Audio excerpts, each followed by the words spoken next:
I think we need to move it a little bit more. Do you want to just slide over a little bit? Just a smidge? Yeah, just a smidge. Yeah. That's good. Awesome. Yeah, I like that. Alrighty, guys and girls, welcome back to Dad's Toy Garage. We're bringing back the EcoBoost Celica, and we kind of came up with a name for it. We're thinking Project Snake Charmer, because we've kind of done a little bit of math on the car, and our goal is 1,800 pounds and what do you say, 310 to 400 horsepower by the end? Somewhere in there, yeah. Yeah, so that makes it about like first gen Viper quick, potentially. Do you want to tell the viewers about kind of where we want to have the engine sit in the car? Yeah, well, we like the motor is lightweight as it is, so that'll already help with balance. It should be just under 300 pounds complete, and if we're planning on putting it about halfway under the wiper cowl here, so about half the valve cover will be sitting under the wiper cowl, and it'll be just behind the strut towers up here. So that should give us a pretty good balance. And yeah, we got some plans in the works. We'll kind of introduce them as we're going on the build, keep a couple surprises in there. Yeah, but potentially our budget is, I think, $4,000 to $5,000 and Viper fast.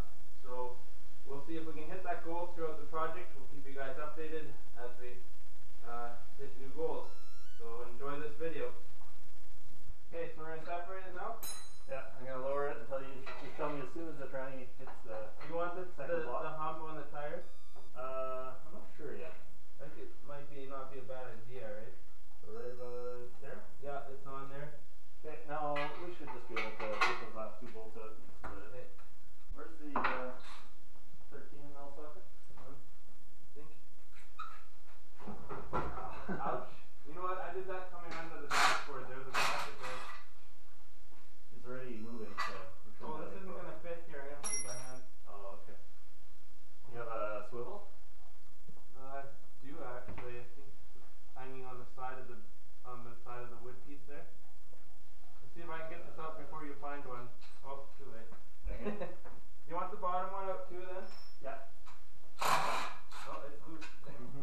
Okay, so how do we want to do this? Because we're just pull it. Is this heavy enough to just like don't try to support the weight. We're just gonna try to. Hey, we're out. At some point we should maybe paint it. Yeah. If paint makes the car go fast, right? It has weight, man. I guess we should leave the paint off your car when you race. Okay, so this how heavy was this? Really heavy. No? A little bit, yeah. Apparently not. It's a little heavy. Not for them. There we go. Alright guys, so our oil pan has, well, let's get close on it. That. I think it hit, what do you say, it hit the cross member? Yeah. Because of the Mustang's accident that it was in. I'll post some pictures of the Mustang too someday. That was pretty nasty front left collision there. The sway bar wrapped around the engine, and this dent was made by the sway bar hitting the engine. Pretty awesome. We're going to pop this pan off of there.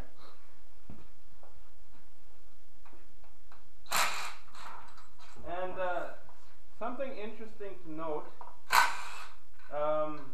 the kid who drove this car was studying in university, how did they say, health, safety and risk management in rural communities or something like that. So I don't think he managed his risk very well here. Now we can just pull it apart. Ooh, looks shiny. Oh, new and shiny parts. So obviously it was shut off in time. There's no sparklies in there, as most vehicles will shut off as soon as they get in a collision. So that's what we're banking on, and it looks like we're good. That makes me happy. So you're thinking we should take this balance shaft off, save a little weight on the motor? Yeah, from what I read online, I'm a Google expert now. Alright. Or YouTube, sorry. Apparently this is worth about 20 pounds, and obviously if you take off a balance shaft which spins with the crankshaft, it'd be kind of the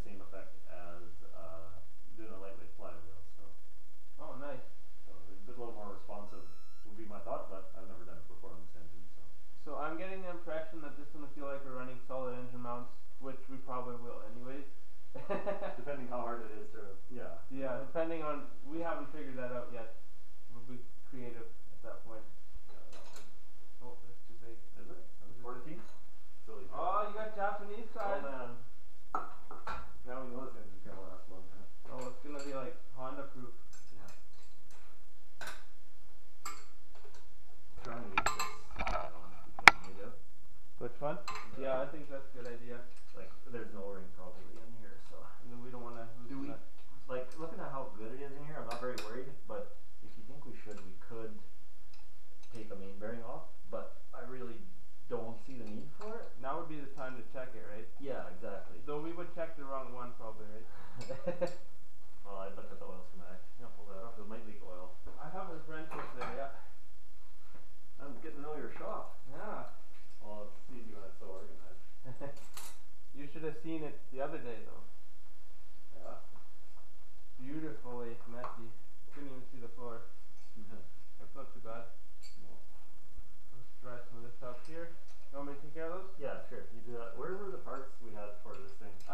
In the back corner on the shelves against the wall. And they're still in the box as far as I know. Yeah. I was pretty pumped to get that key. Yeah, we can now run this thing, right? Yeah.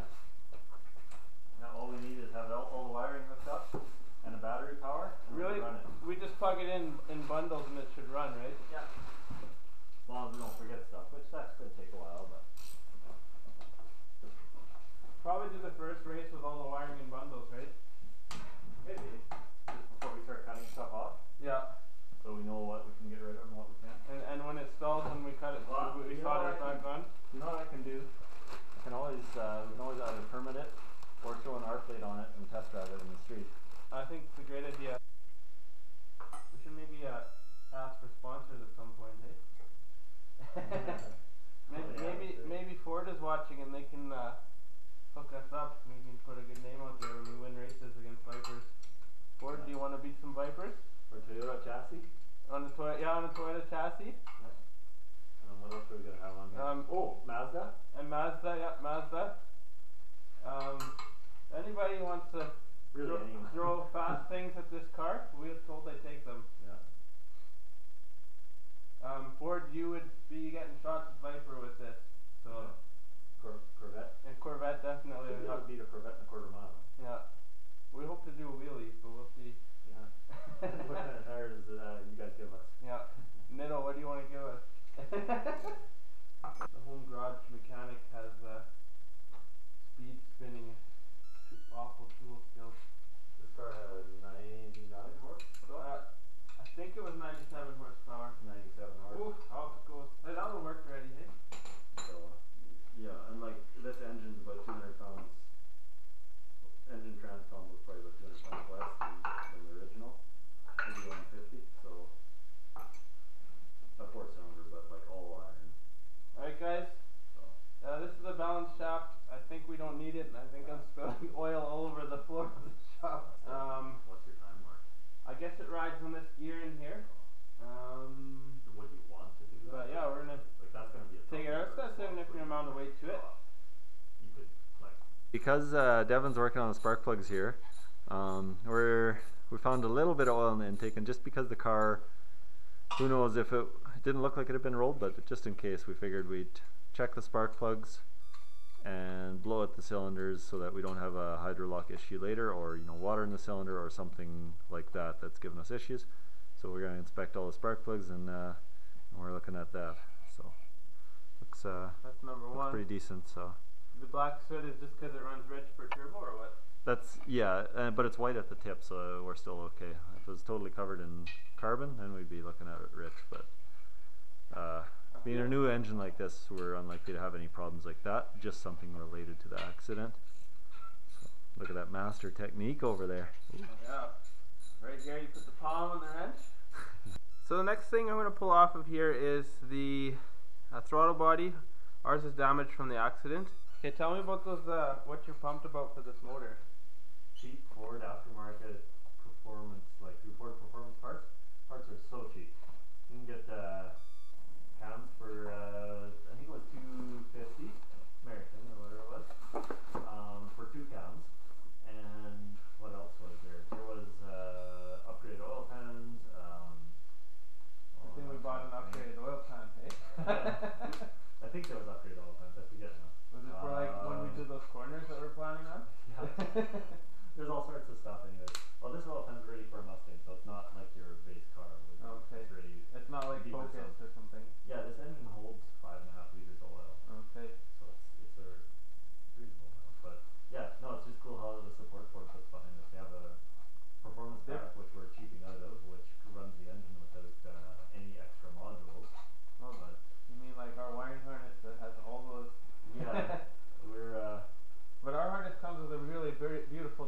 it has airbags gone off. True. And our harnesses are costing us $2,000. That's right. So The whole thing is costing us $2,000, right? but the support for this engine is pretty good. So we got this box here. Let's see what's inside. Ah, shiny parts. New throttle body, and there's no gasket. It's just a rubber seal here, right? Yeah, and as long as, I mean, normally I'd replace it, but at this mileage, we're fine. That's like new yet, eh? Did you tell them how many miles this engine has, or kilometers? 15,000 kilometers. It goes 18,000, but So it's like broken in for us. yeah, perfect for insane. Do you have the 8 or 10? I can't remember what these were. 8. Yeah. Do you want me to use that on here, or Yeah, but then check them with a wrench. just hand tight kind of thing? Yeah. Okay. One bugger, right? You have a synthetic brake lubricant, and that'll be the similar. Move too much. That's a bit. Yeah, there. That's not very tight. The spec, I believe, is either 71 or 89 inch pounds.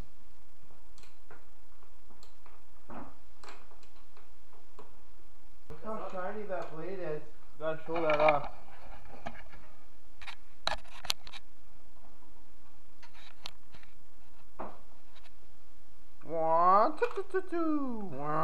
I only learned that after 4 years in Canada, so that was a little annoying. Would have been helpful a lot sooner, right? But if we can leave it out, and right now, Yeah. we couldn't get the wheels off the ground though, right? I don't think so. Well, this motor in here, I just noticed it's leaking a little bit of oil. Like, it's a pretty lightweight motor, the one I'm looking at right now. Wait, there's no motor. Okay, the way we have been moving this car, I don't know if we have enough space here to get this, is like this. We need to slide it over a little bit. About like that. A little bit more? Yeah. Okay. So access to your fridge. I think we need to move it a little bit more. Do you want to just slide over a little bit? Just a smidgen? Yeah, just a smidge. Yeah. That's good? Awesome. Yeah, I like that. We measured from disc to disc mounting surface for the wheels, and what do you get? 59 and about an 8. And the Miata, or this is the Miata front suspension we want to use, and the car was about 49 inch, so we're a bit wider, so we won't be able to run a deep dish, and we'll probably run some flares on here, I'm thinking. But about 1.5 inches per side of that is with positive offset wheels. So we're going to be 3 inches closer. Plus the wheels on the stock car don't sit the way we want them to sit anyway. So Yeah. we've got about 6 inches. So we're still about 3 inches off of where we'd like to be, which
potentially we could lower a car without lowering springs. Yeah. That's the hard way of We lowering a can car, figure right? out ahead of time how high we want our strut towers to sit in here. Where like we're gonna have to lower it regardless because this is a much higher strut tower than that Miata strut tower is. But if we can figure that out properly, we might be able to just run a stock shock and have our car lower with still a decent ride. And so, where were we talking about potentially cutting this off to save weight up front? Because the whole idea of we want to move our motor back about 18 inches, right? Yeah. So the whole idea is get weight out of the front of the car so it transitions, turns better, right? Yeah, for So, sure. so The kind more of. central the weight is, the better they handle, right? So Yeah. what we're thinking of doing is building some kind of a brace from the strut tower down to probably the sway bar length part Really, of the really frame. stiffen that up, right? Yeah, and then in front of here, we also have a bigger rad from an EcoBoost Flex that will, I think, package really nicely. Has an intercooler and everything in this thick of a cross section, but it's wide. So then we'll probably end up cutting into this a little bit, maybe cutting this for proper airflow, and probably tilting it a little bit just to make it fit height-wise. And then do you want to cut part of the wheel tub out too? Yeah, I guess that depends how it sits. If that's gonna make the rad get hit by rocks or whatever, then we might not. But otherwise, yeah, we might shave a bit of an area off here. We'll see what that looks like. And we really want to run headlights because we kind of want to permit it and see how long we can keep it on the road, right? Yeah, for sure. Okay. see what they. Well, I mean, if you look legal, then people aren't gonna stop you. I mean, we do have this issue here, the rockers that really aren't there, but I've seen other rusty cars on the road. How about you, Tony? There's been a couple. But, no, I mean, my Subaru has holes in it, but nobody cares. yeah, it's true. So, excited. It's going to be a little bit of work that neither of us are used to doing on this, but we're excited about it. With each new project and new thing means we only get more skills out of it, right? Yeah, for sure. And keeps your brain fresh. Well, should we call that a wrap for this build series? And I guess I don't like to really. I'll give you this here. Yeah. I don't like to really give a time frame on builds. Like some guys on YouTube like to post, say they're gonna post once a day or weekly. Me and Tony have been talking about getting together